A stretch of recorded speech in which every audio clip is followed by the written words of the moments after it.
इसलिए महाभारत युद्ध के दौरान भगवान श्री कृष्ण हर दिन खाते थे मूंगफली।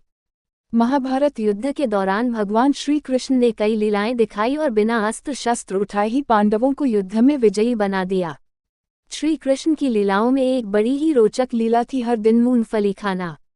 दरअसल श्री कृष्ण का मूंगफली खाने में बहुत बड़ा रहस्य छुपा था जिसे सिर्फ एक व्यक्ति ही जानता था और यह थे उडुपी के राजा।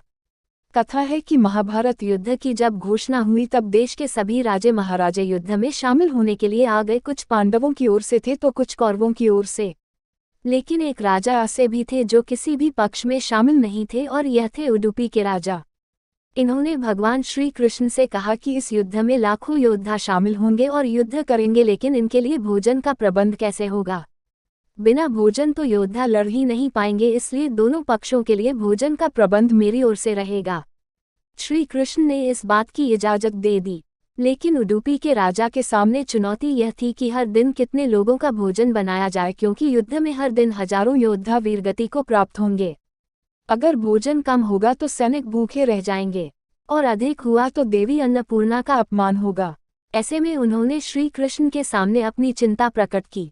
श्री कृष्ण ने कहा कि मैं हर दिन उबले हुए मूंगफली खाऊंगा। मूंगफली के जितने दाने मैं खाऊंगा, समझ लेना उस दिन युद्ध में उतने हजार सैनिक मारे जाएंगे। इस तरह श्री कृष्ण ने उडुपी के राजा के सामने एक बड़ा रहस्य खोल दिया, जिससे हर दिन सैनिकों को पूरा भोजन मिल जाता था और अन्न का अपमान भी नहीं होता था।